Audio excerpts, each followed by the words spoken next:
नमस्कार दोस्तों। मनुष्य जन्म से ही सुख की खोज में भटकता है। उसकी आंखें खुलते ही उसे जीवन का पहला अनुभव होता है, दुख और सुख का द्वंद्व।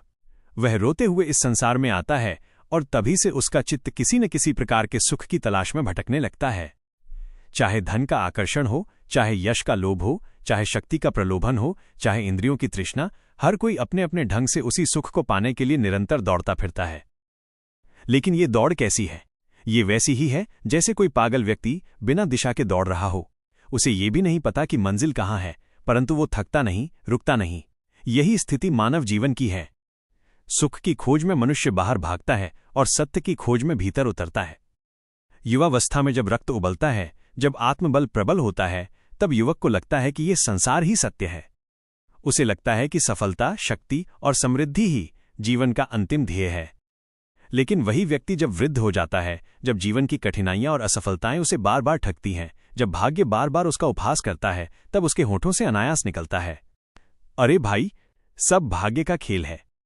ये अनुभव हर मानव की कथा है। वो सोचता है कि शायद इच्छाएं पूरी हो जाएंगी तो शांति मिलेगी। लेकिन इच्छाएं पूरी होती कहाँ हैं? एक इच्छा पूरी होती है तो 10 नई इच्छाएं जन्म ले लेती हैं।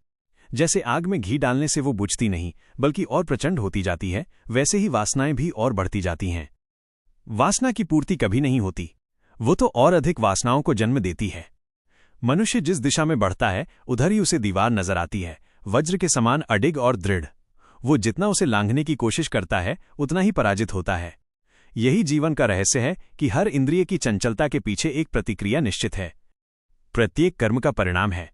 प्रत्येक सुख के पीछे दुख खड़ा है और हर दुख के पीछे सुख का बीज छिपा है। यह जगत क्षणस्थायी है। विलास हो या वैभव, यश हो या दरिद्रता, यहां तक कि जीवन भी सब क्षणिक है। जो आज है वो कल नहीं रहेगा। जो कल था वो आज स्मृति मात्र है। भगवद गीता कहती है, अनित्यम असुखम लोकम। यह संसार अनित्य है, असुखद है और परिवर्तनशील है। फिर भी मनुष्य यही सोचकर भटकता रहता है कि शायद कल उसे स्थायी सुख मिल जाएगा। लेकिन वह स्थायित्व कहाँ? क्षणभंगुरे सुखे न रम्यते बुद्धिमानः। बुद्धिमान व्यक्ति क्षणभंगुर सुख में रमण नहीं करता। सच्चा सुख कहाँ है? वो बाहर नहीं है, वो भीतर है। जो मनुष्य आत्मा की ओर मुड़ता है, वही स्थायी आनंद को पा सकता है। कितनी अद्भुत विडंबना है कि हम जिस सुख की खोज में सारी जिंदगी भागते रहते हैं, वो हमारे ही भीतर शांति के रूप में बैठा हुआ है। जैसे मृग अपनी नाभि में कस्तूरी रखकर पूरे जंगल में उसकी खोज करता है, वैसे ही मनुष्य भी बाहर भटकता है, जबकि आनंद का स्रोत उसी के अंतर में है। आनंदो ब्रह्मेति व्यजानात् उपनिषद। आनंद ही ब्रह्म है, आनंद ही आत्मा है। जो व्यक्ति इस सत्य को पहचान लेता है, वो संसार की दौड़ से मुक्त हो जाता है। उसके लिए जीवन केवल भोग और विलास का साधन नहीं रहता, बल्कि आत्मा की अनुभूति का अवसर बन जाता है। इतिहास गवाह है कि जिन महापुरुषों ने इस सत्य को पहचाना, उन्होंने ही सच्चा सुख पाया। बुद्ध ने राजमहल छोड़कर निर्वाण पाया। महावीर ने वैभव छोड़कर कैवल्य प्राप्त किया। मीरा ने राजमहल ठुकराकर कृष्ण का प्रेम पाया। त्यागने के अमृतत्वमांशो उपनिषद। केवल त्याग से ही अमृतत्व की प्राप्ति होती है। लेकिन आज का मनुष्य त्याग नहीं करना चाहता। वह जोड़ना चाहता है धन, वस्त्र, मकान, यश, पद, शक्ति। लेकिन जितना जोड़ता है, उतना ही रिक्त अनुभव करता है। भोगों से तृप्ति नहीं, बल्कि और अधिक भूख उत्पन्न होती है। इसलिए बुद्ध ने कहा था, सभी दुखों का मूल कारण तृष्णा है। और गीता में श्री कृष्ण ने कहा, तृष्णा और क्रोध से मुक्त होकर जो आत्मसंयमी होता है, वही शांति पाता है। तो प्रश्न ये है, मनुष्य को क्या करना चाहिए? उत्तर स्पष्ट है, मनुष्य को भीतर देखना चाहिए। मनुष्य को आत्मा से जुड़ना चाहिए। मनुष्य को स्थायी सत्य की खोज करनी चाहिए।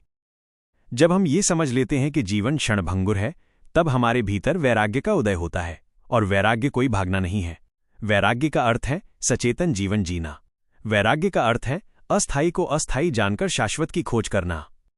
संसार सागर में तैरने वाला वही पार होता है जो नाव का सहारा ले। और इस जीवन नदी की नाव है धैर्य, विवेक और आत्मज्ञान। यही कारण है कि ऋषि, मुनि और महापुरुष हमेशा हमें भीतर की ओर लौटने की शिक्षा देते आए हैं।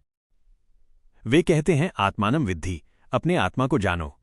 क्योंकि आत्मा को जान लेना ही ईश्वर को जान लेना है। जब ये दृष्टि आती है, तब सुख दुख दोनों समान लगने लगते हैं। तब मनुष्य को न तो हर्ष में उल्लास होता है और न शोक में विषाद।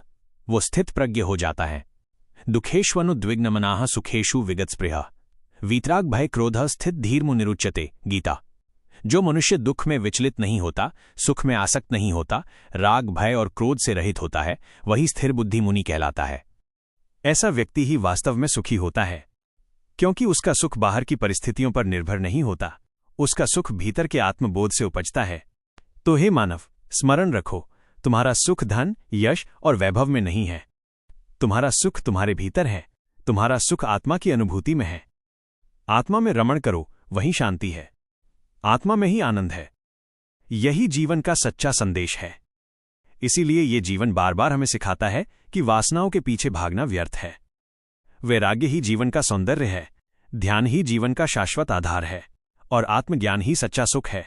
यदि ये संदेश आपके हृदय को स्पर्श करे तो इसे दूसरों तक पहुंचाइए।